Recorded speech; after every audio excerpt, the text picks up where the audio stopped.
המשקיענים.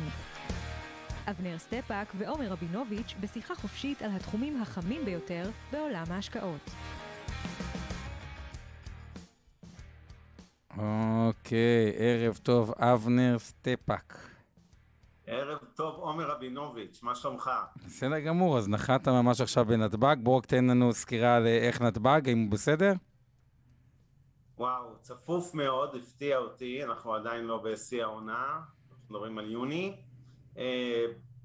היה לי קצת ברדק עם המזוודות, שלרגע חשבתי שכבר לא יגיעו, חיכיתי המון זמן, אבל זה בסדר, יש עומס. ובאופן כללי בעולם עכשיו יותר קשה לטוס, יש המון דחיות, ביטולים, לא תופעה ישראלית אגב, בכל שדה. היה לי קונקשנים בארצות הברית, ופספסתי פעמיים, וזה כנראה המציאות החדשה שצריך להתרגל אליה, אבל הכל בסדר. אוקיי, אז זה המציאות. אני יכול להגיד שלקראת הפודקאסט היום אני קצת מתרגש, יש לנו פה אורח סופר בכיר, אתם אפילו לא מבינים, קשה לישראלים יהיה לתפוס עד כמה הוא בכיר. הבן אדם ניהל, לדעתי, למעלה מ-17,000 עובדים באחת עוד רגע, גם עודד פה שאיתנו יציג. אתה יודע מה? שידעו ככה לפני רגע אקטואליה. בוא, עודד, תתחיל, תציג את האורח הנכבד שלנו, תן כמה מילים עליו. אני מאוד אוהב את עולם התוכן, יש לנו פתיחה אנשי התוכן הבכירים בעולם, אז תן ככה... בכיף, כיף להיות פה, כיף איתכם. אז ככה, טים סרנוף הוא בעצם גדל בתעשייה, המשפחה שלו מהתעשייה, סבא שלו המציא את הטלוויזיה, אבל לא ניכנס לזה עכשיו. הוא בעצם ניהל הוא הקים את וורנר ברודרס אנימיישן, שאתם מכירים היום.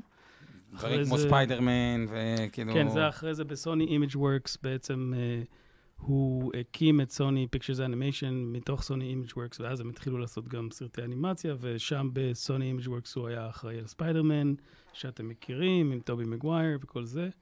אחרי זה הוא בעצם קיבל לידיו את הניהול של חברת ההפקה טכניקולור, שהיא בעצם חברת ההפקה הגדולה בעולם, שהוא גידל אותה ל-17,000 עובדים, וההכנסות... what was your revenue in Technicolor when you were there eventually? What kind of revenue you got to? We were making €1 billion a year. It was 12,000 employees in the production side. Yeah, maybe just you want to say just about the evolution of Technicolor, just from when you got there, just in very short. He's going to run it, he's going to ask the questions, but just to complete the introduction to you, is it okay? It's going to be in English anyways, because that's his only, okay. You know, it's the only language he speaks. But I think it's really exciting that he's here. He is, he was a guest of the Jerusalem Film Fund in a convention that we had in Jerusalem, and it's a pleasure to work with him in LA and to know him, and he's a mentor, and you know what, a nice guy too, which is always important. You know, I'm so glad you said that in English so I could hear that. I appreciate that part. All I said in Hebrew was the opposite. No, anyway, we said it's like you're the one of the most like very good things he said about you. Okay, אז זה היה העורך שלנו היום, so let's take 5 minutes. Avner, we will do today the things about the markets very quickly, and we will talk about content afterwards. Okay, so תתחיל אתה קצת. נתחיל באמת קצת אקטואליה, וכבר נחזור לאורחים החשובים באולפן, ואני אגיד גם כמה מילים עליך, עודד. אתה רוצה להעלות את השקף הכבוד שלנו של פינת המכפילים בינתיים? כן, אוקיי, מבחינת... בתוך כדי שמעלים, אני רק אגיד שיוני התחיל שחור, נהיה שחור יותר, נגמר טיפה פחות גרוע יחסית, זאת אומרת היינו בנקודה שהסתכלתי ככה באזור ה-18-20 ליוני על הצורות של קופות הגמל בענף. אנחנו מקבלים כמתחרים ככה את המספרים תוך ברמה כמעט יומית, ווואו, איזה חושך היה, זה עדיין לא חודש טוב, אבל זה היה נראה אחד החודשים הגרועים בהיסטוריה של שוק ההון מבחינת הצורות של קופות הגמל, הפנסיה, השתלמות, כמובן נגזרת של כל מה שקורה בשווקים, ואז חווינו איזשהו תיקון חלקי של הנזקים, אבל עדיין זה חודש כנראה, אם לא יקרה משהו מאוד דרמטי ביומיים הקרובים, זה חודש שאנחנו נעדיף לשכוח. מה אתה אומר, עומר? גם היום כמובן חשוך, כן. אז ככה, זה מתחלק לשתיים עכשיו העולם, הסברות קדימה. אחד, זה הסברה שבאמת הרבה דברים לא נראים טוב, ויהיה קצת יותר גרוע לפני שיהיה טוב, כלומר שהירידות לא הולכות לפסוק לכאן, ושזה לא יהיה תיקון מהיר. סקירה אחת שיצאה, שהיא תזה שהיא כן עושה היגיון, לדעתי זה של מורגן סטנלי, או של האמת אני לא בטוח, שכבר רואים את הניצנים של האינפלציה כן יורדים, מה שנקרא נחיתה הרכה, וסתם עוד נתון אחד מעניין, זה שרמות המזומן בשווקים הן מאוד מאוד מאוד גבוהות. אגב, גם בפודקאסט שעשינו על הבנקים, באחד מימי ראשון רואים את זה. בנק לאומי פועלים ביחד, זה more than $1 טריליון בפקדונות, שזה יותר מכל המניות בארץ ביחד. השילוב הזה ביחד הוא שילוב שגם יכול להצית איזשהו רלי בשווקים, מה שנראה כמעט דמיוני היום, אבל צריך לזכור, זה גם היה בקורונה, נשמע כמעט דמיוני, וזה פוגש את העולם במכפילים שהם די סבירים.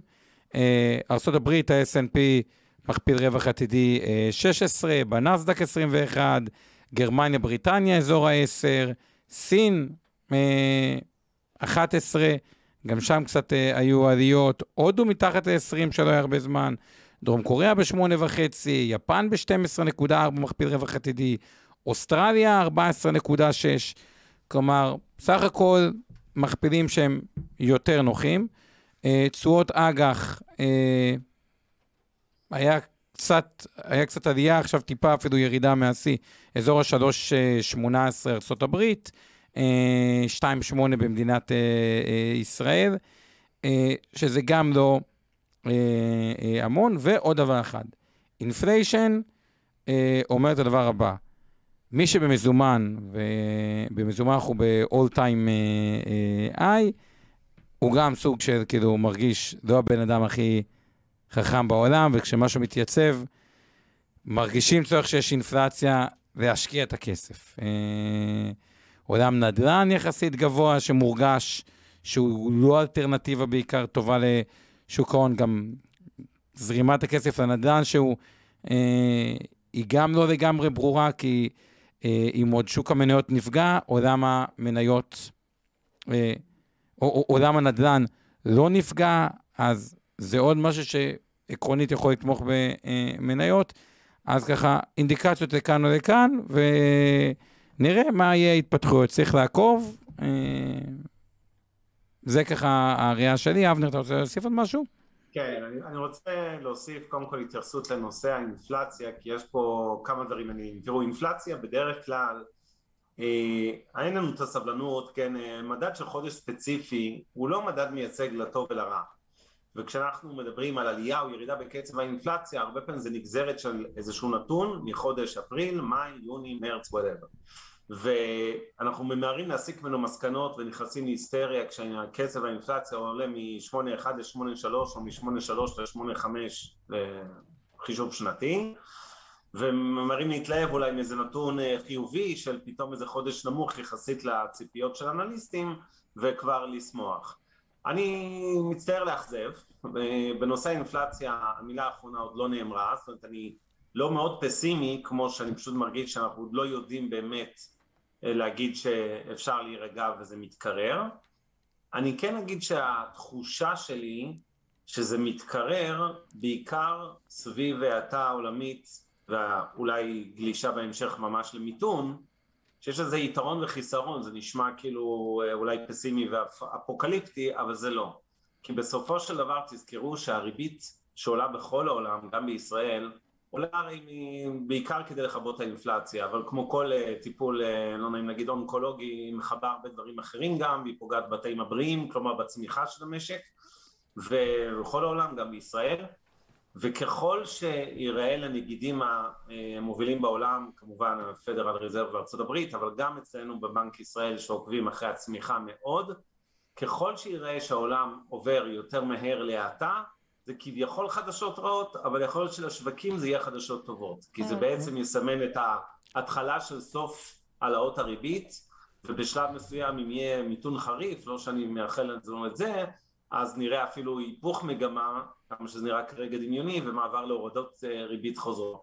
זה תרחיש שאני עדיין לא נותן לו מסתכלות גבוהה, אבל בהחלט התרחיש של האטה, שממתנת את האינפלציה, ומורידה קצת את הלחץ מנושא קצב העלאת הריבית, זה לא תרחיש בדיוני בכלל, וזה תרחיש שיכול להיות טוב לשווקים, במיוחד כשהם פוגשים את השווקים, כמו שאומר עכשיו בטבלת המכפילים שלנו, ברמות נמוכות יחסית ונוחות של מכפילים. נכון שאנחנו מדברים על מכפילים עתידיים, אז כמובן שאם תהיה האטה או צמיחה או מיתון חלילה, אז הדוחות הכספיים כבר לא ייראו כמו שצופים אותם כרגע, מדבר האטה בקצב יותר מהיר ממה שאנליסטים כבר גם ככה חוזים, ואז בעצם המכפילים כביכול יתייקרו, אבל בסך הכל המניות היום במצב כל כך הרבה יותר נוח מאיפה שהם היו לפני חצי שנה ושנה, שאני בהחלט, אם שמעת ממני טון פסימי בשנה החולפת ולא מעט מהמשדרים שלנו, אני טיפה יותר רגוע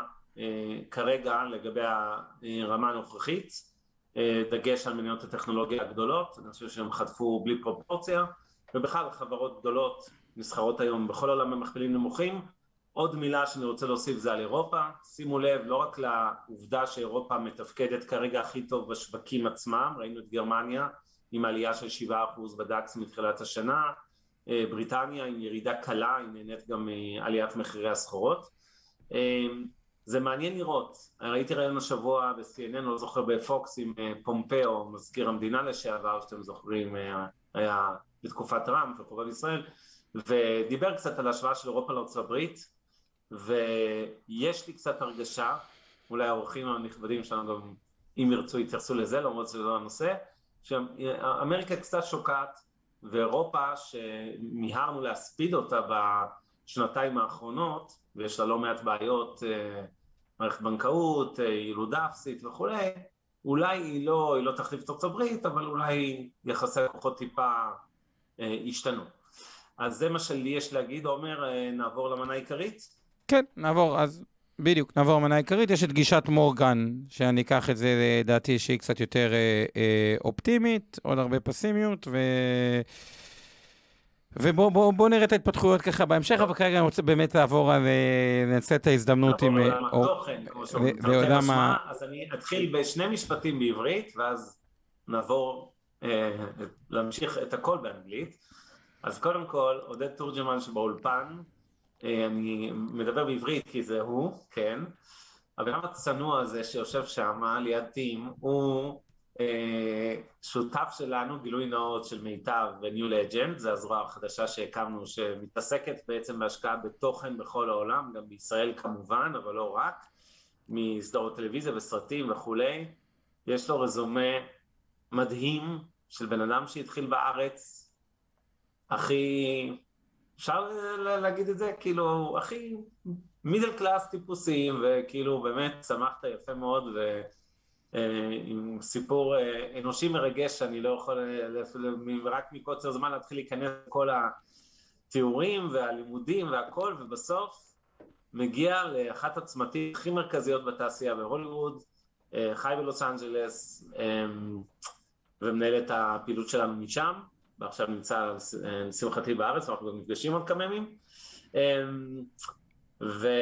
ובעצם אפשר להגיד אחרי, לדעתי, במידה רבה, לא רק להצלחה הנוכחית, אלא בעיקר להצלחה הענקית שאני מאמין שבדרך, לא רק ברמת ניו לג'נד, אני חושב שמדינת ישראל הופכת מסטארט-אפ ניישן לסוג של קונטנט ניישן, ראיתם המון בשנים האחרונות סדרות מוצלחות, כל הפאודות והדברים האלה שעוברים לחול ונמכרים ומשודרים, כולל חלקם בעברית, עם סאבטייטלס, חלקם מדובבים, חלקם ברימייק מה שנקרא וכולי, אבל בגדול תעשיית התוכן הישראלית מאוד מצליחה בעולם, ואני חושב שאתה שגריר של מדינת ישראל, לא של מיטב, בסדר?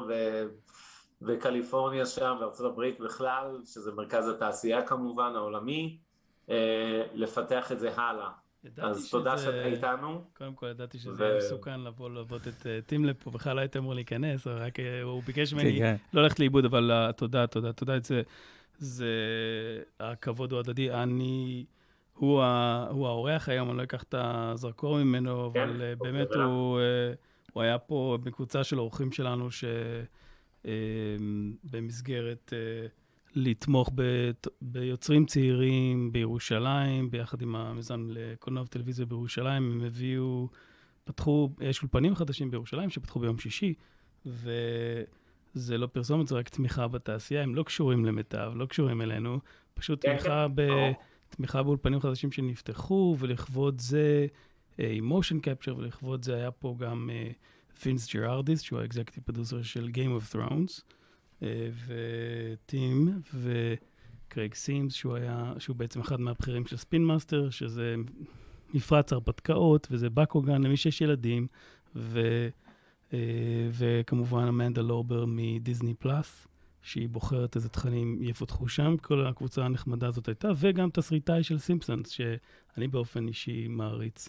כל החבר'ה האלה היו פה, טסו אתמול, וטים כיבד אותנו בזה שהוא נשאר פה, בא לדבר איתכם, הוא מתרגש, אני חייב להודות, ואז אני אעביר את זה אליו. אוקיי. עם הפתיח הזה, אז...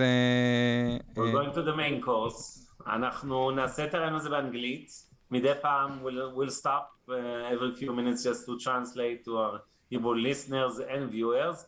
We have to remind you all, יש לנו את איתן גרבר, he does all the sign language to deaf and people with hearing disabilities. And we have also Shir Feldman and Michal Yarmouch who are doing the subtitles for deaf and other people who want to see it online. אז תודה לכולכם, מזכירים כרגיל, מוזמנים לראות את איתן גרבר מסמן מי שצריך ואת הכתוביות, וזהו, let's get rolling. אבל תשאלת את השאלה הראשונה ש... תתחיל. Okay, let's start. A little bit from you. You are the main character here. Like, let's start to tell about you, the history, and through this, like, maybe the history of the content. Like, how do you see that you are a lot of years in the industries? So, take us, like, how we got to where we are now, and then we'll speak about the future. Before I start, I just have to say I am so thankful this part of the interview is in English. I appreciate that. It's going to make it much easier for me. The industry, the broadcast industry, the entertainment industry is actually relatively young in human history. If you think about it over the millennia of time, we were only able to communicate point to point at very short distances until broadcasting occurred 100 years ago. And to be able to broadcast to a point to many changed the type of stories that we were telling. Because in the early days, I mean hundreds of years ago, it would be one person over a campfire. Exactly, yeah. Or in the written word, pretty much still point to point. There wasn't enough of literacy around the world where everybody was reading, so they were still telling it as an oral tradition. What changed 100 years ago is that someone had to come up with what would be interesting for hundreds, thousands, even millions of people, and compel them to watch or listen to their story. And no one knew what that was in the very beginning. It was obvious, but it wasn't immediate. It was news, it was music, it was sports. And Charlie Chaplin's also. And then it was drama. And then it was stories. And those stories were vaudeville, those were comedies, but that didn't happen immediately. There was a good 10 or 15 years where only people listened to news, sports, reality, what we can today call reality shows. And suddenly when vaudeville came in and they put in the Western or the detective novels or fantasies or adventures or comedy, that changed the entire nature of the audience. They wanted to be told stories, and they learned through stories rather than learning through direct interaction of a particular piece of information. And that's now the entire entertainment industry. And when you look at it from 100 years ago... Yeah, actually it's crazy. Like 1,000, 2,000 years, it was only like stories in the campfire. Right. And now it's to millions of people all at once. And they all can react all at once to what that story is going to be. Yeah, and with Facebook, Instagram, TikTok, like the interaction like about what film is immediately also like... That's right. We get to respond now. What changed in the last 20 years is we're now responding back to the entertainment industry whether we like that cat video or not, or whether we want to hear more. We have an interaction, which we didn't have before. And the change of the industry is happening faster than the change of our storytelling techniques.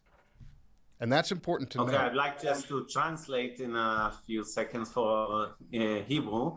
אז מה שאתי מספר לנו זה שבעצם התעשייה הזו כמובן היא תיאורטית התחילה לפני אלפי שנים בממשק של פיר טו פיר, בן אדם מול בן אדם כזה, וסביב המדורה וכולי, ואז היינו רק עם סיפורים שלאט לאט התעשייה כמובן הלכה והתפתחה, רק בשלבים יחסית מאוד מאוחרים. לפני כמה עשרות שנים התחלנו עם כל הקומדיה והמוזיקה והספורט וכל הדברים האלה, וכמובן הגענו לנקודה היום שהתעשייה, בזכות גם הרשתות החברתיות, הטיקטוקים וכולי, אבל לא רק, היא הפכה להיות מאוד אינטראקטיבית, היא הייתה חד צדדית, היסטורית.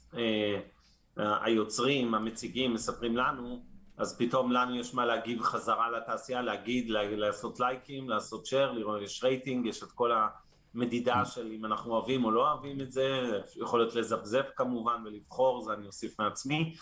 Okay, let's continue. Okay, so if someone wants to understand the industry, like who are the players? Who were the players? Or the players now? Like, what is the content industry? Like, who are the main players there?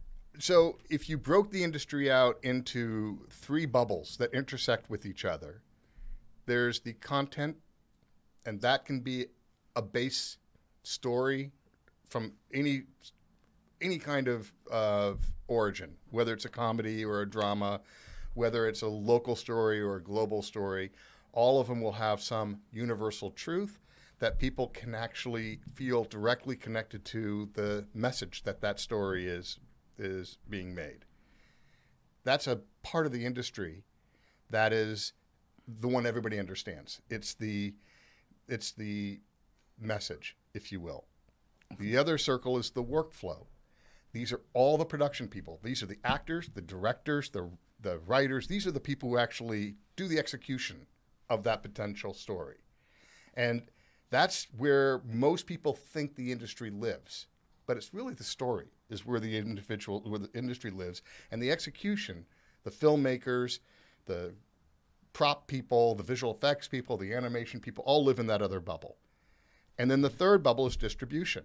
That's Netflix, that's the broadcast stations, that's the distribution channels that exist. And all three of those bubbles are changing all at the same time right now. The type of story that people want to hear are more interactive.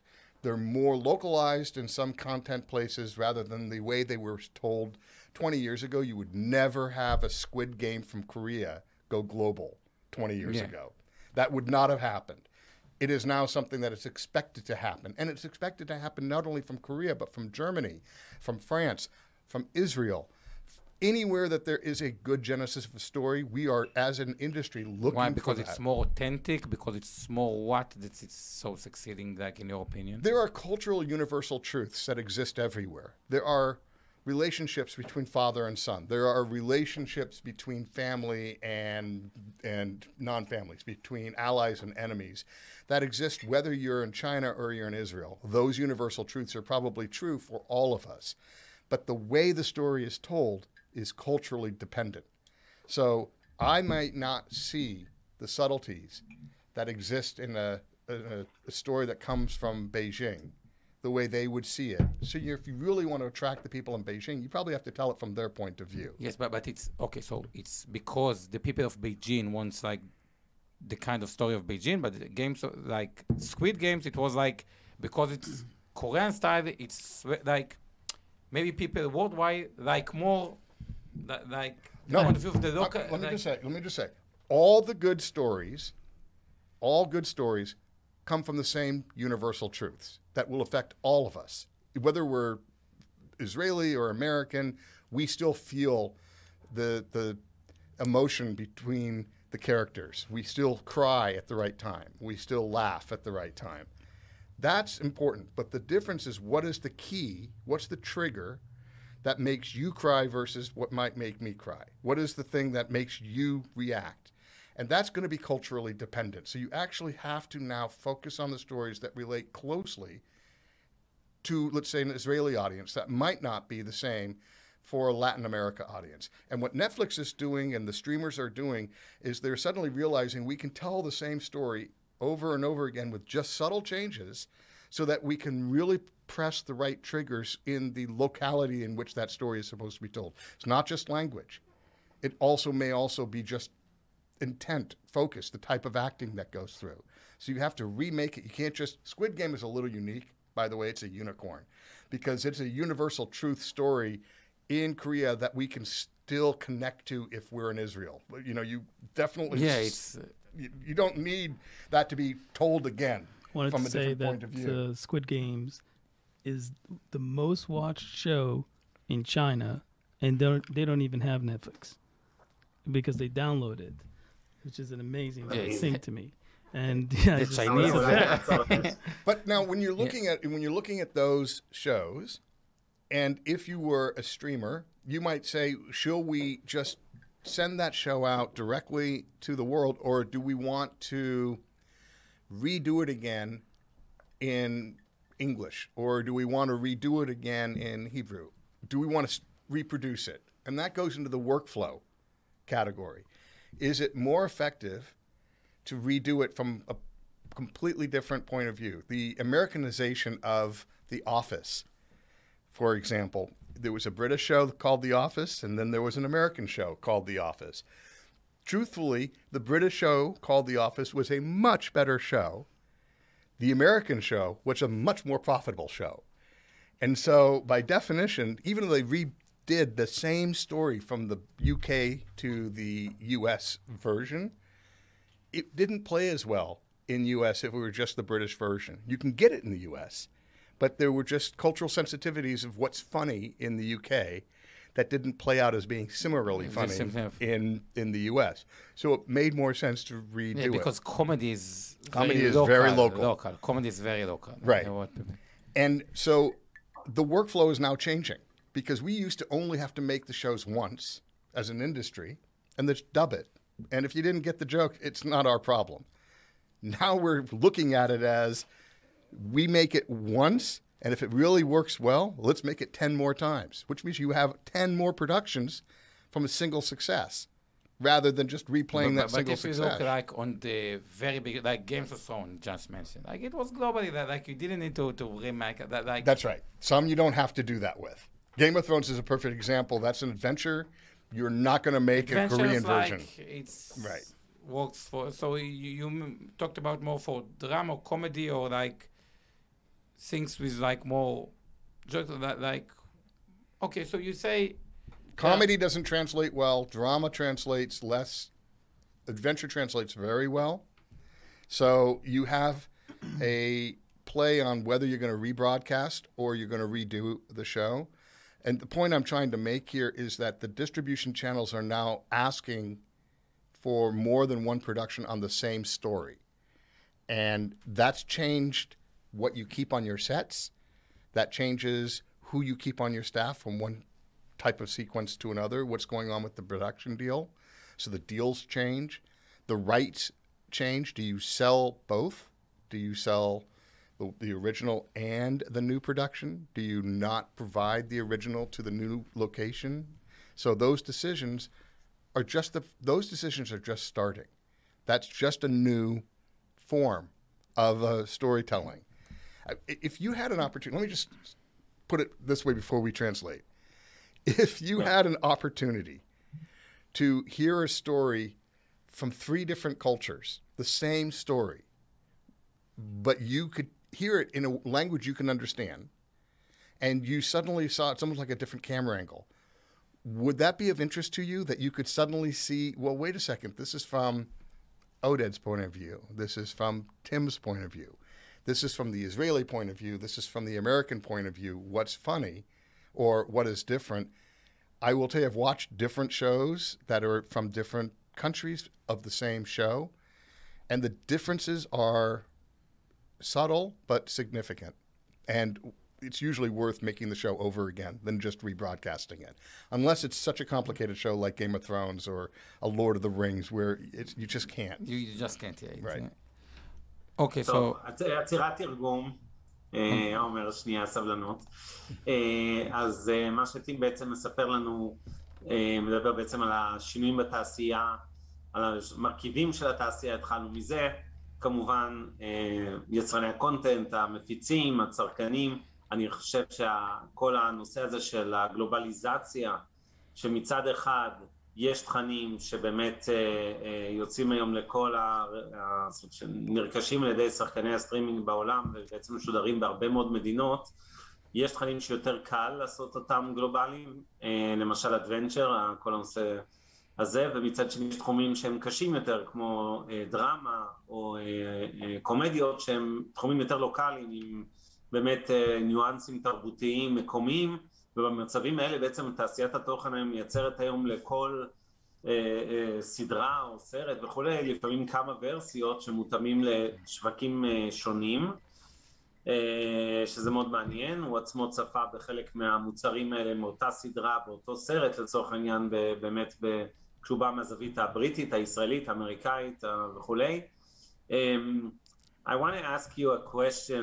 Do you think this trend of having all this new content being produced in many, maybe 2 or 3 versions, I call it, whether it's languages or more even cultural point of view, as you gave the good example of The Office, the British US versions, do you think it makes it better for investors in the industry, or does it make it actually worse because you have more power in fewer productions, other than, you know, a market that is more fragmented into many smaller productions, but still profitable ones?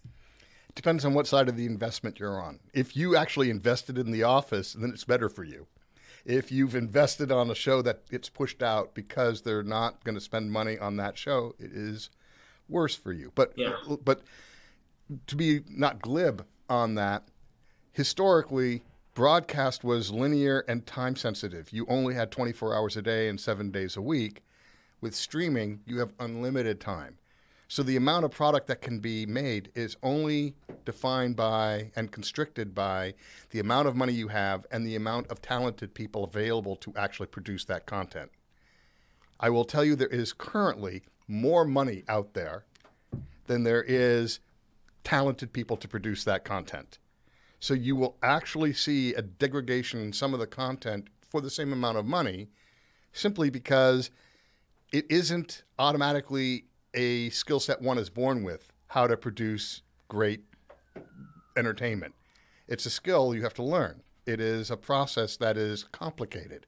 And so you see a lot of channels and you see a lot of options. Some of them aren't that interesting to you, and probably will fall away by the wayside as the industry matures in the streaming business, where the money goes into the higher end content or in the experimental content. And the content that you can't figure out why did they make that will probably drop away, simply because there's just not enough people to do everything that's being asked of them at this point. The production... Yeah, it's like developers in Israel. You don't have it's enough. It's the same idea. It's exactly the same idea. It's a talent-driven, skill-driven industry. And some of it is not... it's not simple, especially when you get into the effects-laden projects, the ones that require a lot of pre-planning. If you're going to do something on a virtual stage and you do virtual cameras and you have people acting without particular props that they're not really using, they're just holding a stand-in for the prop that gets replaced, that may be replaced in real time. And so if they're holding a glass, but what they're really holding is a piece of a block that's supposed to look like a glass, a good actor will know the hand position. A bad actor will probably just hold it like that as over the entire block rather than just the glass through its handle. And that will change the way they drink. That'll change the way it appears. And it's even down to the actor level. It's down to the lighting person. It's down to the cameraman. Is he going to take a shot that makes you feel disassociated from the scene when he shoots you in front, shoots you in back, and doesn't do a wide shot to show where both those shots exist in the scheme of things? So people have to learn the language of film or television or broadcasting to properly display it. And it's a small market. It's complicated. אני רק תרגם רגע, כי זה ארוך.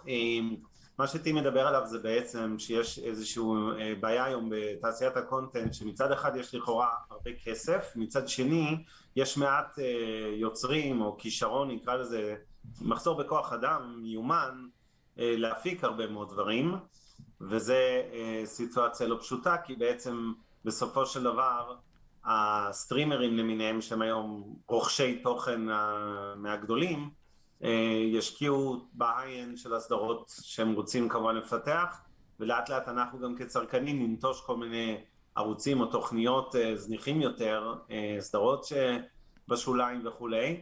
ולגבי השאלה שלי, האם יותר כדאי להשקיע היום כי יש פריחה בתעשיית התוכן, אז בהקשר הזה, אז הוא אומר, ברור שאם אתה נמצא בסדרות שהולכות עכשיו לשכפולים למדינות שונות, אז אתה כביכול, אני אגיד במילים שלי, זה קצת ניהול סיכונים, כי יכול להיות שהסדרה מאוד הצליחה בארצות הברית ונכשלה באנגליה או הפוך, אז יש איזשהו downside protection במצבים האלה, אבל מצד שני, אם השקעת בדבר לא נכון, אז אתה כמובן תיפלט מהר מאוד לשוליים של התעשייה ושל הרייטינג.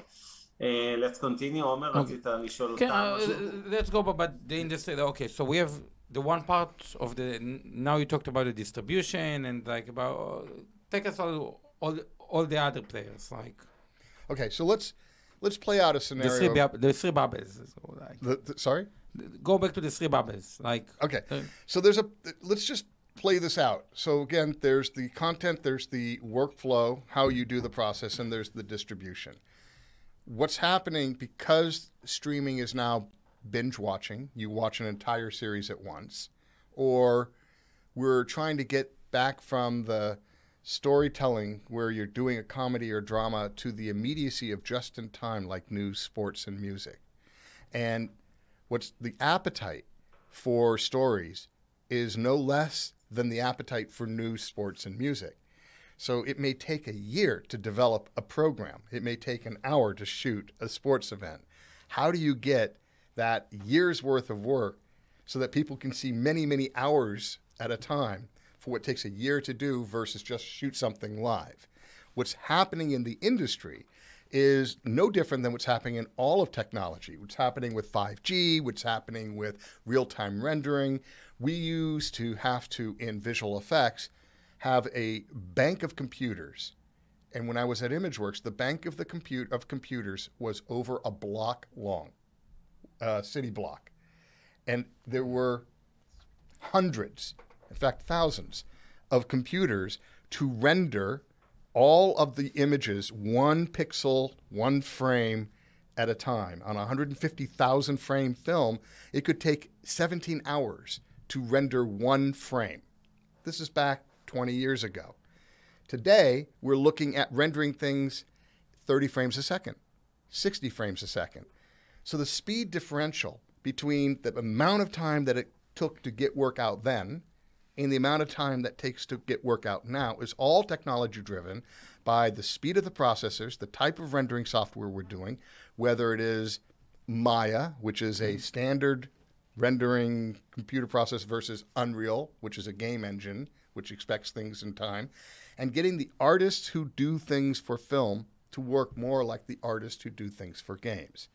They're merging. And there are softwares now that are creating that merge, that are creating the adapter between the way movies are made and the way games are made, and you won't be able to tell the difference. You will actually start seeing games that look like movies. Now, we pretend like we can see games that look like movies now, but we all know they don't yet. But they will. And we'll start seeing reality shows have more effects in them, changing that reality so that you don't have to go to the beach to do a beach scene. It'll be a reality show, but they're still on stage, so you can save money doing that. And we're going to be doing this with the anticipation that there's going to be a future, that there's going to be an interaction between the people who are watching it and the people who are making it. So that means that with 5G, people will actually have 1,000 streams going back to the producer as they're actually sending their drama to them, that allows them to say, I want that contestant voted out, and I'd like that contestant to be voted out by shooting out of a cannon rather than dunking in a well. And if that were on a set, you'd have to find a cannon or you'd have to find a well, and now we can just click our fingers, push a button, the can is there, the well is there, and the contestant is dispatched by doing so, by the vote of the individuals who are there. So it's a combination of a drama game show, if you will. That doesn't exist today. It's too hard to do. It's too hard. Yeah, but it will. But it will exist. I mean, there is the alter ego, which is basically a singing show with an avatar. That's right. And there's, I think, Riot did I think one of Netflix's biggest hits now is Arcane, which is basically based on a video game made in Unreal Engine and became a huge hit with teenagers. Yeah, I will tell you, real-time rendering is a game changer for how you produce the visual content. The Mandalorian is all produced on a stage. It's a virtual stage, a light stage. So when you see those vast vistas, they're not real. And it's okay, people can know that. But when we did The Lion King at Technicolor at MPC. Yeah, okay. Right, so we created The Lion King. There was only one real shot in the entire movie. In the Lion King, in the new Lion King, the right? new one, the live action one. There was only one real shot, and it wasn't necessary. Jon Favreau, the director, shot a single reality shot, but everything else was made by the computer. There was not one stitch of live action in that movie. Not a leaf, not a bug, not a piece of dust. Nothing was real in that movie. But the one real shot... I'll just translate. עומר, אנחנו עושים ארוך באנגלית וצריך גם לתרגם. אז אני רק אגיד שבדקות האחרונות נדבר הרבה על החדשנות של התעשייה, על השינויים המדהימים מהקצב המהיר מאוד שהגיע אליו בשנים האחרונות לעומת לפני 20 שנה, לא רק 50 שנה, כמה אז עבדו על כל סצנה בסט ועל כל חלקיק שנייה בסרט, וכמה היום הכל נהיה יותר ריל טיים, הכל נהיה ממוכן, סרטים שלמים כמו ליין קינג שהוא אחראי אליו, מופקים בכלום, במעבדות מחשב, כן? ועם ממש איזו סצנה אחת אמיתית שמצולמת, ו90% ומשהו מסרט שהוא בעצם, כולו בעצם ערוך דיגיטלית. תמשיך, עומר. Okay, about the Lion King, you said only one, about the one shot? And the only shot that was real was the opening scene of the sunset, which was easily done on a computer, but Jon Favreau wanted to have one live-action shot that was in there. So it's the first shot, and then the rest is back into computers.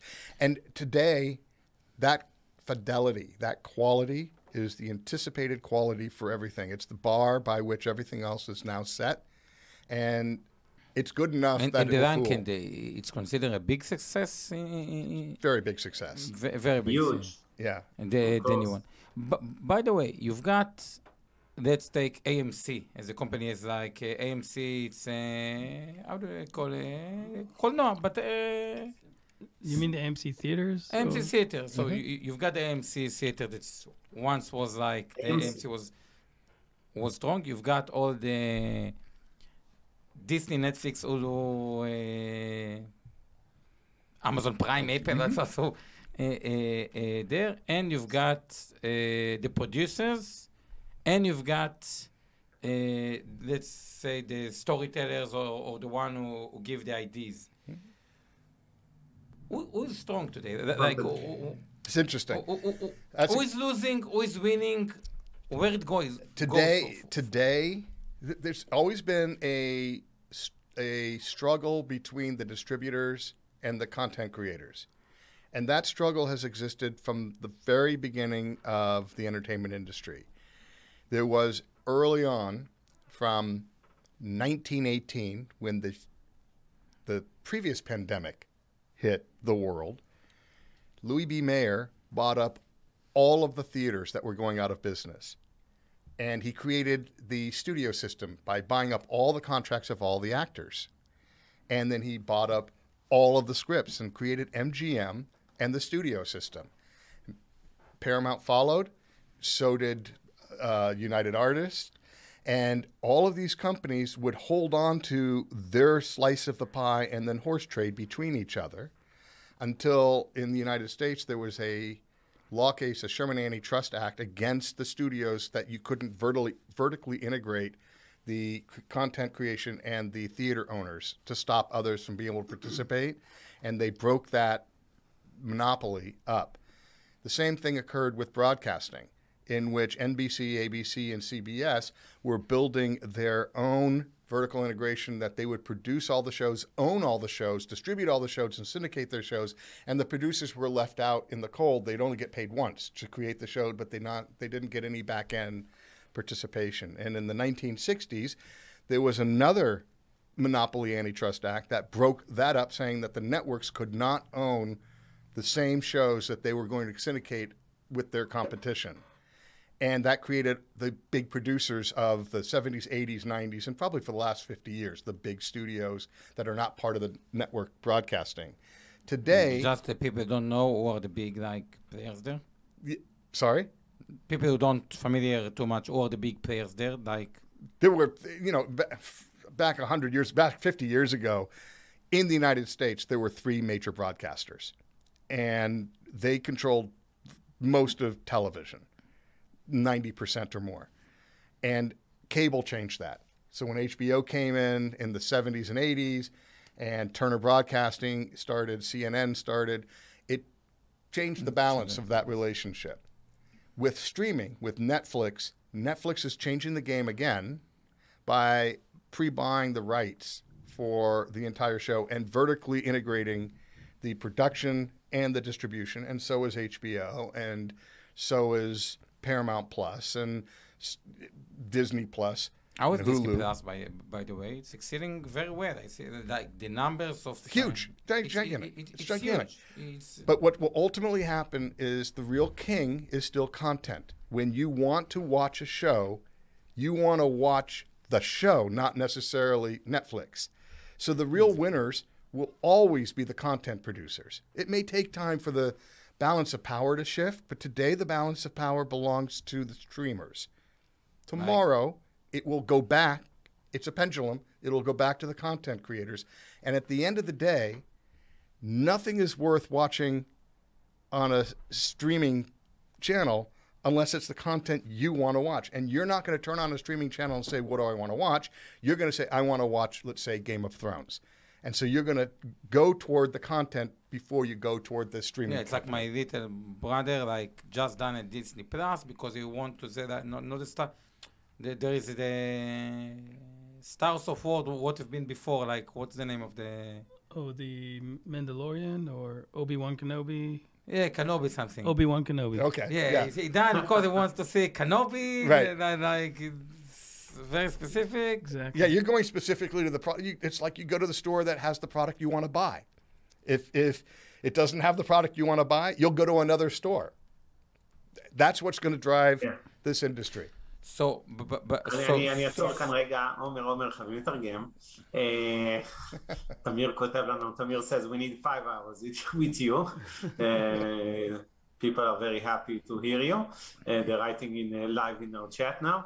אני כן אגיד שטים דיבר קצת על ההיסטוריה של התעשייה בהקשר הזה של איפה הכוח, איפה הוא נמצא, אפרופו השקעות בתוכן, האם זה אצל הסטרימרים, אצל המפיקים, אצל חברות השידור, הרשתות. אז באמת לפני 40-50 שנה זה היה 3 רשתות שהיו סוג של מונופול, אחרי זה באו HBO וחברות הכבלים, אחרי זה באו חברות הסטרימינג שאתם מכירים, כל הנטפליקס, דיסני והולו וכולי, אבל הוא מאמין שבשורה התחתונה היוצרים של התוכן תמיד בסוף הבאלנס איכשהו יחזור להיות יותר טוב גם עבורם מבחינה כלכלית.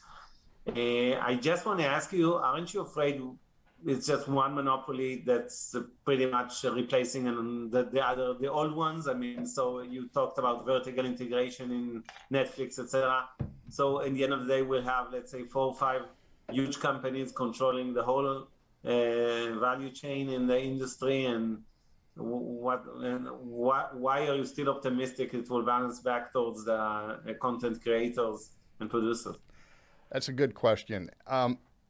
Being afraid is, I think, not the description I would give. Maybe being resigned that there will always be a stronger player than others in this industry. Yeah. I'm resigned that there will always be a stronger player than others in this industry. But my optimism isn't toward the distribution side. I believe there will be plenty of competition in distribution to provide the content creators choices that will allow them to make the deals they need to make.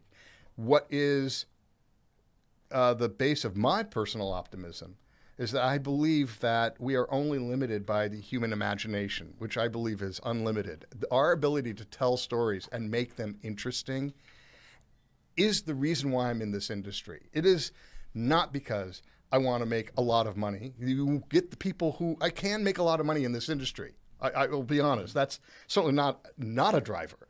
But the real driver is that I'm really drawn by a compelling story. And I am drawn how it can move people. It can change society. It can actually make a difference in the world, maybe for the better. And it gives me that optimism that we will never stop being story-driven, that we as a species thrive, learn on stories. That's how we communicate truly with each other. It's the only way we can remember things is through a story. It's the why we remember songs that can't get out of our head because songs are stories with music. And I love being in this industry because of that. Okay, so I just want to say that. מה שטים אומר זה שזה היה מאוד מרגש לשמוע בעיניי, זה באמת הוא נמצא בתעשייה הזו בגלל הסיפור האנושי ולאו דווקא רק בשביל לעשות כסף, ובאמת שכל העולם מבוסס על זה. אם ניקח את המוזיקה, המוזיקה זה פשוט סיפור, כן, שירים שאנחנו שומעים ואוהבים ושומעים שנים את אותו שיר וכולי, זה בעצם סיפור עם מוזיקה, וככה גם סדרות טלוויזיה וסרטים, זה בסוף הכל סיפורים אנושיים, והרעיון הזה של לאתר את הסיפור הבא שמרתק אנשים אליו, שמשנה לפעמים את האנושות, וזה גם משפיע, זה לא רק בידור, זה לא רק אינטרטיימנט, זה הדרייבר העיקרי אולי להיות בתעשייה הזאת. וששאלתי אותו לגבי האם בעצם לא מתחלפים פה פשוט מונופולים, פעם זה היו הנטוורקס, הרשתות, ה-NBC וכולי, אחרי זה רשתות הטלוויזיה, רשתות השידור, מה שאנחנו מכנים, אחרי זה היה לנו את חברות הכבלים כמו HBO, עכשיו יש את הסטרימינג, והשאלה אם לא החלפנו רק מונופול אחד בשני כל הזמן. זה אומר, תמיד יהיה מישהו עם יותר כוח בתעשייה, אבל אני עדיין אופטימי לגבי היוצרים, תהיה תחרות גדולה על ההפצה, המפיצים שבעצם עומדים באמצע בין היוצרים לקנייני התוכן, הם תמיד, לא תהיה להם ברירה, אלא נקרא לזה, לעשות עסקאות שהן יהיו טובות לשחקני התוכן, שזה גם מה שמעניין אותנו, כי אנחנו בסוף משקיעים ביוצרים ובכל מה שאחרי זה יגיע בשאיפה למסכים, לטלוויזיה, לקולנוע. I want to ask you, we're supposed to wrap up soon. I want to ask you a little bit about the future of the industry, and even specifically if you can say a few words also on metaverse and content, but not just metaverse. Generally speaking, if you look forward, what's your expectations? The best way I can describe what I expect to happen, especially with the new technologies that are coming out, is that it will reduce the friction for us to actually engage in the entertainment itself. The whole notion of getting what you want, where you want, when you want, no matter what you have with you, whether it is through your phone or on a big screen. And I think a lot of the display technologies are going to allow us to not worry if we have a screen, because we can just carry it with us in our pocket and fold it out. I see the future of of screen technology becoming so thin that it won't be much thicker than, let's say, a heavy sheet of paper. And that allows you to fold it up, carry it wherever you want to go, and then paste your entire wall as the screen. The bigger the screen, the bigger the image. The bigger the image, the more compelling it is. So even though we like watching things on an iPhone, it is so much better when it's on a 75-inch screen. And yet, it's complicated to carry a 75-inch screen with you. But someday we will. And we'll be able to carry it with us everywhere, to the conference room, to our home, in our car, and with... I think Amazon already have it. It takes like something small and like... You can just throw it up. You can take something from your iPhone, but you have to have a screen to throw it to. Yeah. What if you carried your screen with you? And so what I'm saying is the technology are things we don't even know about today, but they are developing display technology that is so compact and yet can fold out from a scroll. And you could take a scroll and fold it out to 105 inches and then fold it back in, put it back in a tiny little tube and carry it with you. That technology actually exists today. It's not for the public yet. And that's a cool sort of view of big screens anywhere, big ideas anywhere. And so with the metaverse, which is sort of a opposite version of that, in which you can actually exist in a, let's say, a virtual world. Today, it's a little cumbersome. A metaverse headset, if you put on an Oculus set or some other set, I can't wear it for more than 7 minutes. My face gets hot. It's just too heavy.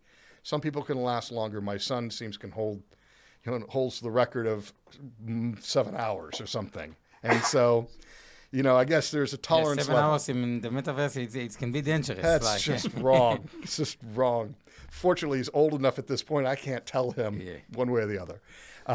But I do think that, again, reducing the friction between the comfort level of the headset and the viewing discomfort will reduce. The viewing discomfort will reduce, the comfort level will increase so that you can get to a half hour. It's just impossible to tell a great story in 7 minutes. It's not really going to take off. I'll just tell you, great stories are the plan.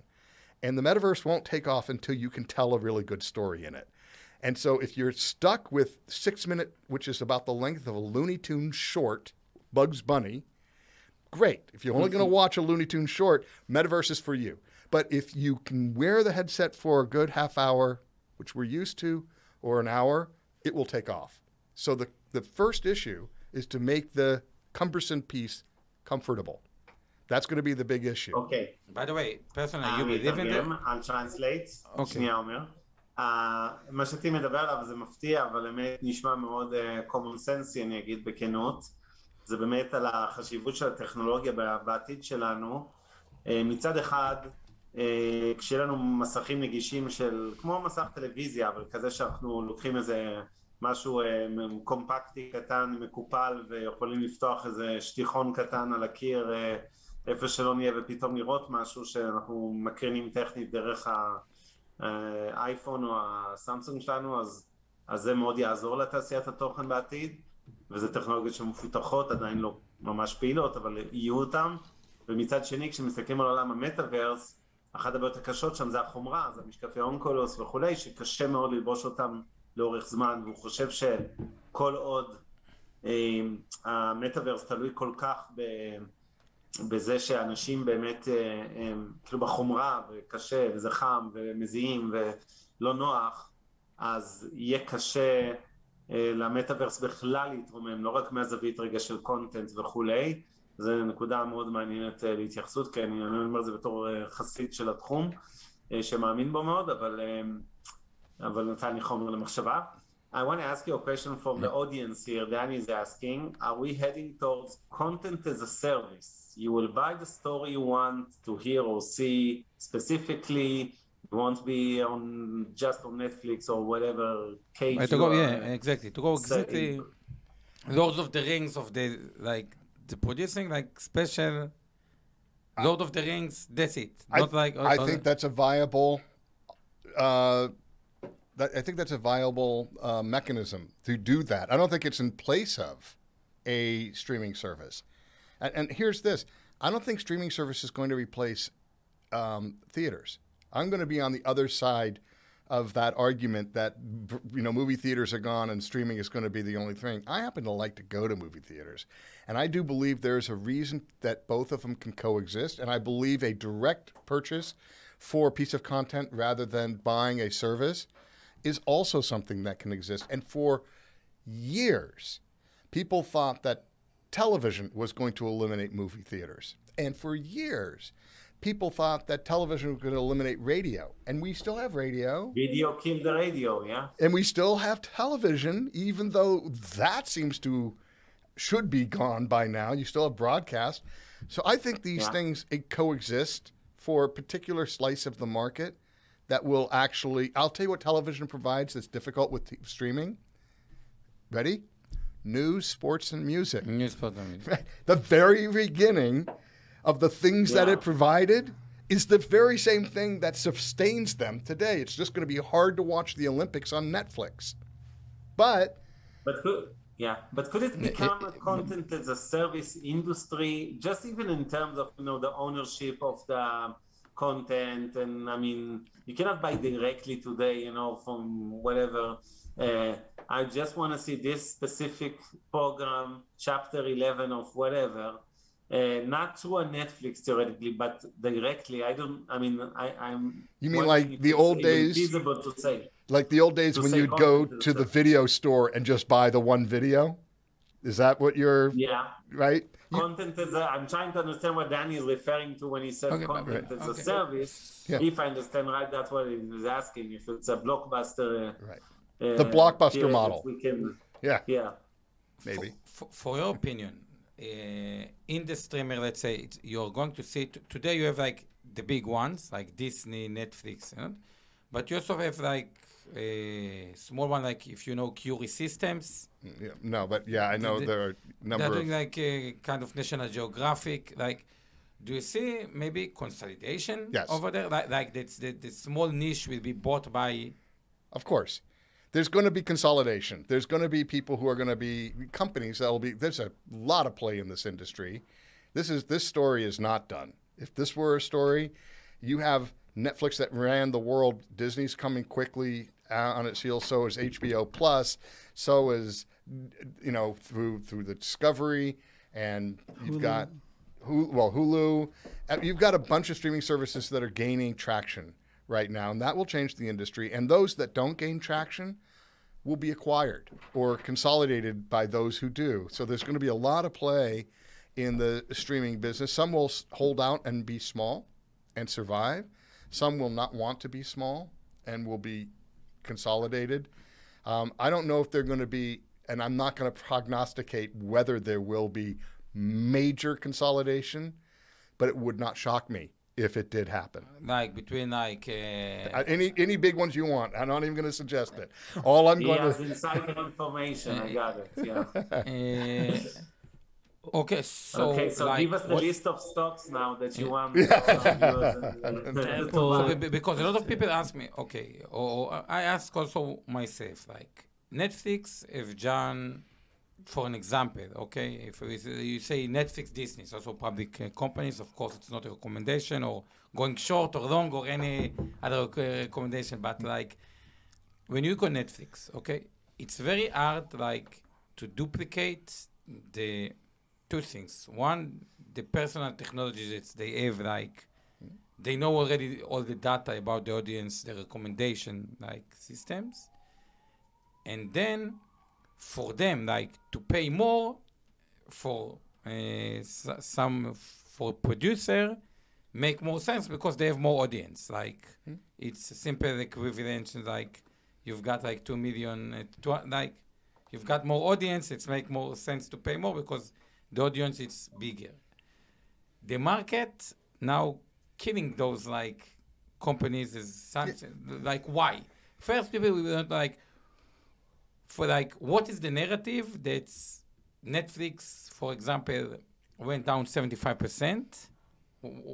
Why people so like anti podcast and like is it real or not? Like for your opinion, of course, it's not. Look, in my opinion.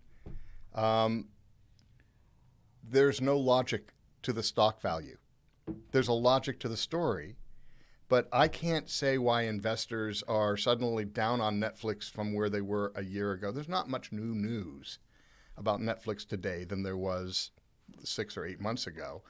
I will say that it's a clear message that it's no longer just acquiring new subscribers, that the message is we now must monetize better those subscribers that we have. And we must ensure that those people who are watching Netflix are actually paying for the service. So I think those were the messages of that particular story. And Netflix has responded by saying, we know what this is, and we're going to deal with that directly. We have, I think they estimated 100 million people who are watching on someone else's password. Yeah. That they're going to want to... In Israel, everybody's paying the full... So in Israel, you don't have even one. In Israel, everybody's... You know what is it? Of course they are. And every people is tzaddik, everybody paying money, nobody's doing so. Nobody is... Okay. Israel is just one people. We're all united under one account. But, you know, look, there's other monetizations that they're now considering. There's whether you pay for commercials, the Hulu, you know, if you pay less if you get commercials versus... What do you think about it, by the way? It will succeed? In people that like in India, it makes sense, like to pay commercial, like... Yeah, I'm willing to pay so I don't get commercials. But perhaps I'm not the audience that they're trying to capture that will be willing to watch commercials. And I think both of them, one of the businesses that I've been involved in is commercials. I actually think commercials are a different form of story, even though they're selling a product. Some commercials... but they are very good commercials. By the way, in the United States, it's like... They're great. They're sometimes during the Super Bowl, I usually tune in for the commercials. Yeah, okay, so you by the way, you think that there is a pricing power to those broadcasters like Disney Plus, Netflix, yes, or to take raise more the price. To raise the price? Yes, and they have. And they can raise the price by, 10, 20%, and people will ultimately drop one. I subscribe to all of them, everyone. And I'm actually paying for them, Netflix. I pay full price. But when you look at like someone making a decision, they're going to make the decision on what? They're going to make the decision on content. This is when it's really going to come, when they raise their price just enough where people say, you know what, because we're no longer bundling all of these programs onto a single cable channel. We're picking whether we want Paramount or Hulu or Netflix or Disney or Amazon or Apple or pick any of the other ones that are out there. And someone may just simply say, I'm just going to drop one. I don't care if the other ones each raise them by $1. It doesn't matter because I've dropped one and I'm paying the same price. And so that will happen where and the one that's the odd man out, that's the one that probably doesn't have the right content. So they're going to have to fix that by spending more money, not less money. That's going to actually require more content and more money in content. So the other thing that I look at is as they raise their price and they up the ante, this is the distributor, what that means is they're probably going to have to spend more to the people who work in the workflow section in that bubble. So as you see the prices move up, it's not just the distribution that's making the money. It's the rest of the chain. It's the rest of the chain. That has to make money It's too. like developers. The right. technology, but they paid more right. for the... You can actually tell that the amount of product that's going to come out is going to be directly proportional to the amount of money that the streamers are making. And so by definition, you will start seeing big money being spent on streaming projects that at this time was just average money before because they need that content to drive the eyeballs.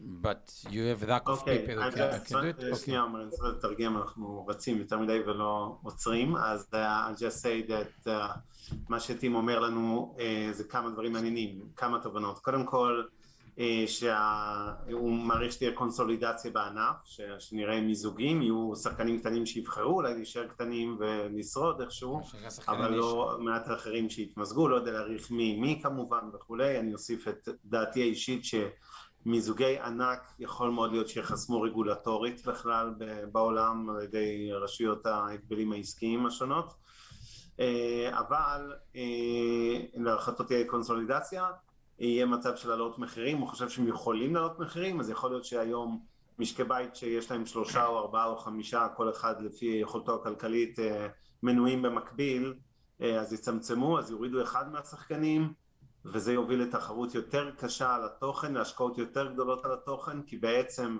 כדי לשמר אתכם כלקוחות, כשהם רוצים לעלות את המחיר ב10-20%, הם יצטרכו לתת תמורה ולוודא שלא הם אלה שיפלו. אז יכול להיות שההוצאה של משקי בית על התחום הזה לא תשתנה מהותית, אבל ההרכב הפנימי שלה, יכול להיות שאנחנו נוציא יותר כסף על פחות בעצם שחקנים שאנחנו נשלם להם, וזה יגרום להמשך המלחמה על תוכן איכותי וההוצאות וההשקעות של התעשייה הזו בתוכן.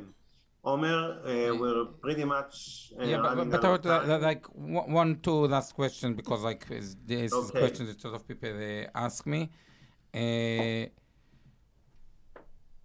When someone like the biggest players are like Disney and Netflix, no? Or there is someone like They're the biggest players. Just Amazon coming up and Apple, but Amazon and Apple are they are the new, but Right. they are more like a bundle that's give you like Amazon Prime give you everything, and or Apple is wants to give you like everything. And someone asked me what's the difference between like Disney strategy and Netflix strategy, if there is, like, if you can.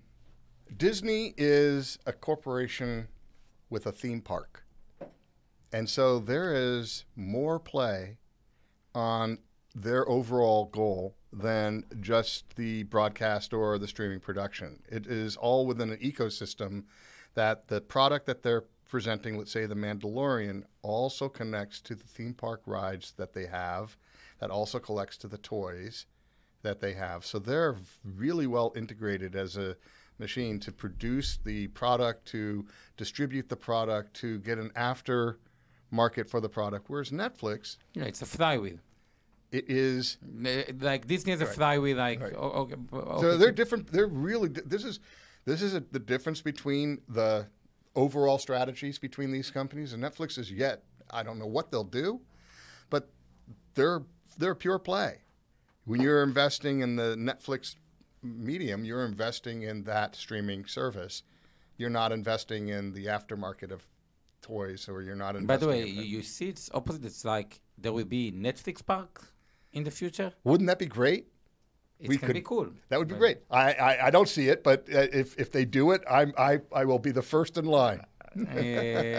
Okay, so you say Disney is a part of the whole strategy. Netflix is like Netflix is a different overall business, so it's hard to compare them. Even if you compare Disney Plus to Netflix, it's hard to compare the overall goal for both of those companies because it is not an apples-to-apples comparison when you're looking at the overall strategy of those corporations that are there. And when you look at when you're becoming like Amazon or Apple, what their strategy? Amazon has its own goal. Again, you get Amazon by participating in Amazon Prime, which is not just the video service, but pretty much, for me, during COVID especially, it was the pipeline to the rest of the world. I would have starved without that Amazon Prime.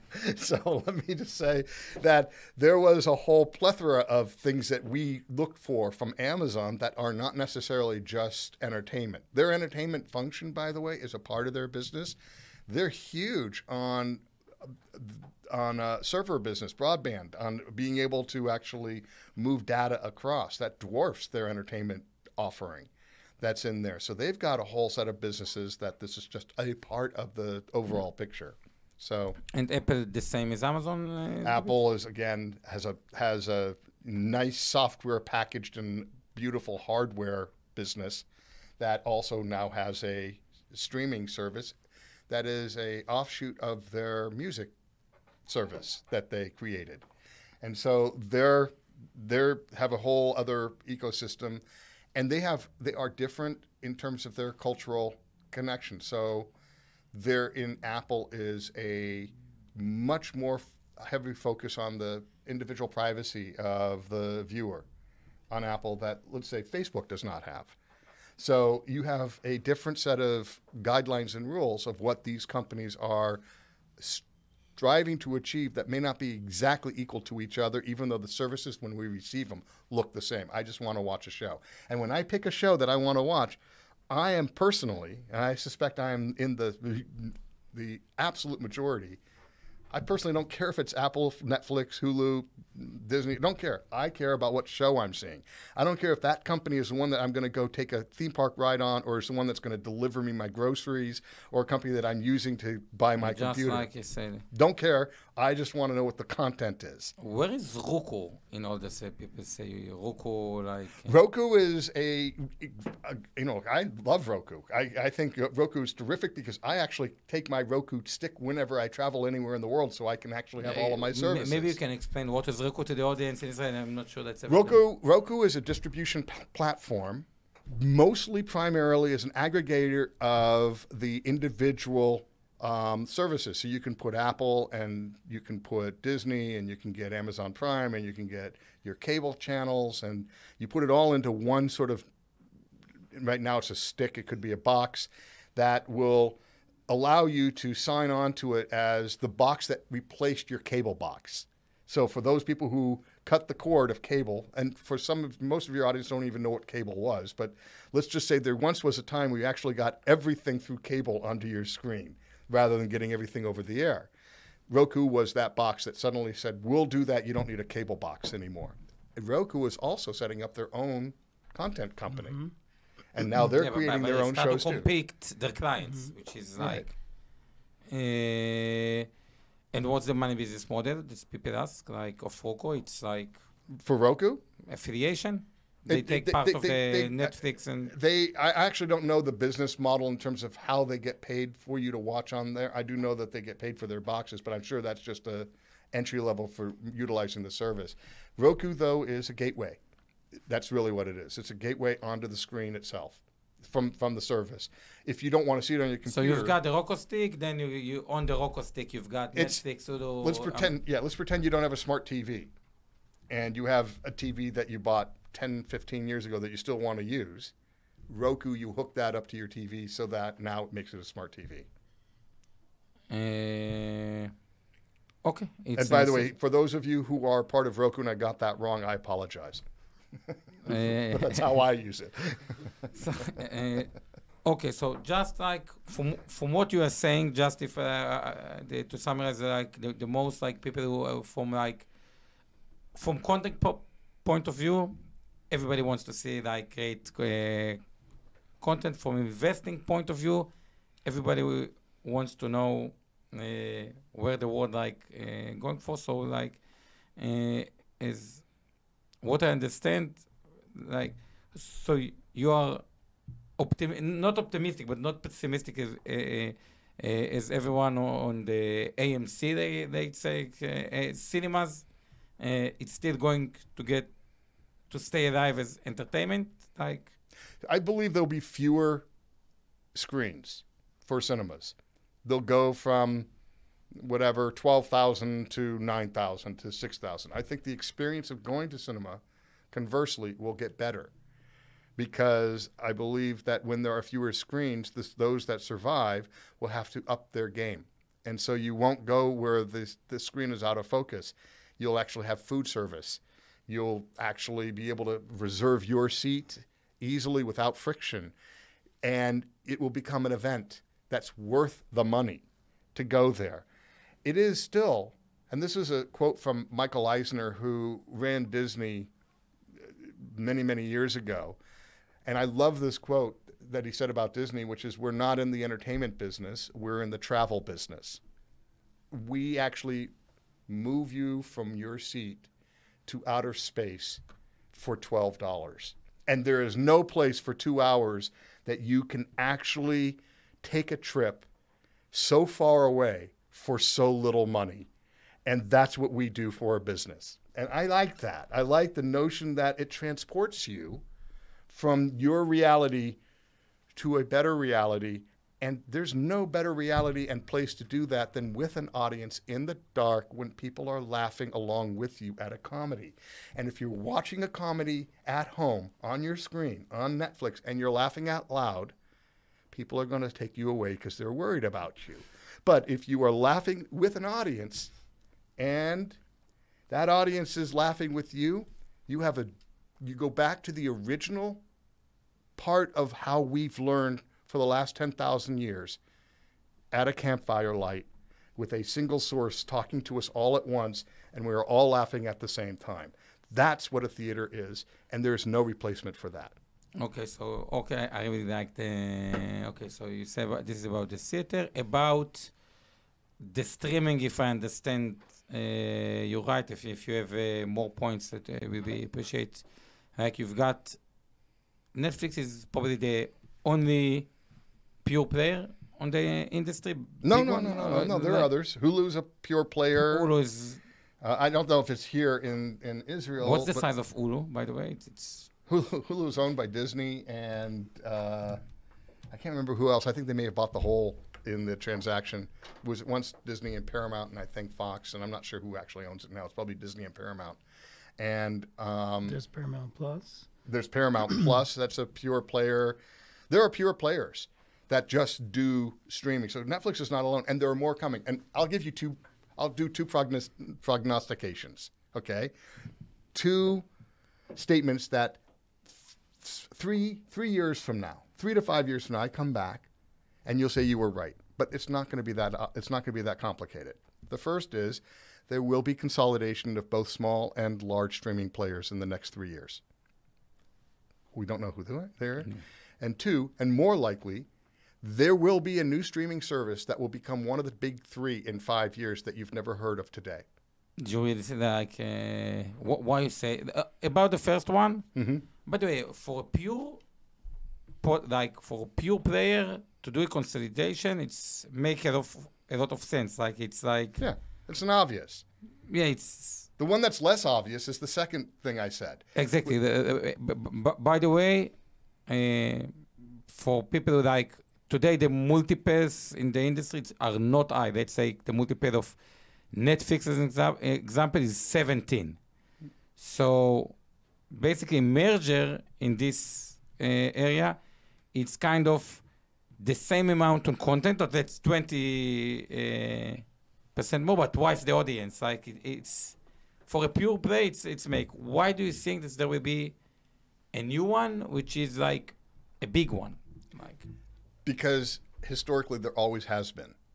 As I'm not even going to say who I think it would be, but it will be. It could be as easily as a non-streaming player today deciding they're really going to get serious and get into this business. Microsoft hasn't gotten into this business yet.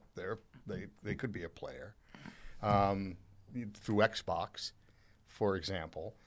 Sony's not in this business, and frankly, their theme park is the PlayStation. So when you look at what they're doing as an also type of thing, they can make movies. They can also do PlayStation, which is still a very big console game system. I don't know why.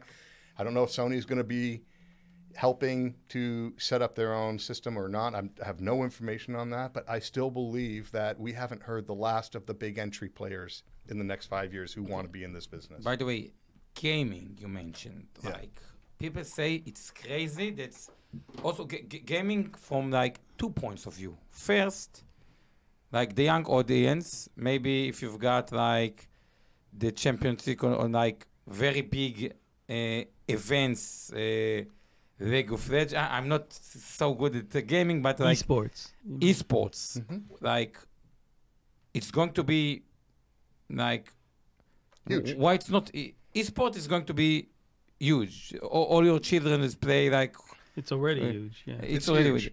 Why it's not still like on like Netflix or like? Oh, I'm sure it is part of the plan. YouTube is a big play. YouTube, it's again, the gaming industry, and again, when you're looking at the metaverse or you're looking at friction-free adaptation of a game. That but before metaverse, just like esports, it's already there. But like, where is it in the YouTube? But like, esports is a huge industry, and games dwarf the streaming businesses as a general function. If you want to connect the two, games is it's a different industry. It's requiring a different sort of commitment from the audience because it is a very interactive, whereas much of this is very passive watching. And we do use different parts of our brain for the interactive versus passive participation. And so I don't necessarily think it's just an easy transition for, let's say, Netflix to do Netflix games.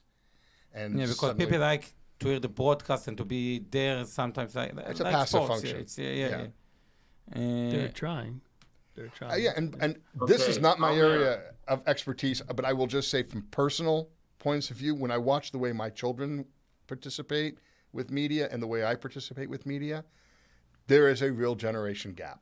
There is a multiple platforms that they are using when they're watching TV or when they're on a game that I am not. I just like doing one thing at a time. They are more interactive than by far.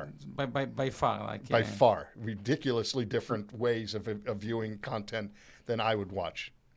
Multiple screens, same time. So, Omer, I think it's the longest ever episode we have done. I'm sorry. 90 minutes. It's super fascinating, interesting. Someone wrote here, I can hear the guy for 7 hours. But it's a we gotta podcast let you binge. go. We gotta let our viewers and listeners go. I think we'll do another session just with you, Oded, more on the actual investments and financials later on, maybe this month, I mean in July, or we'll find a time.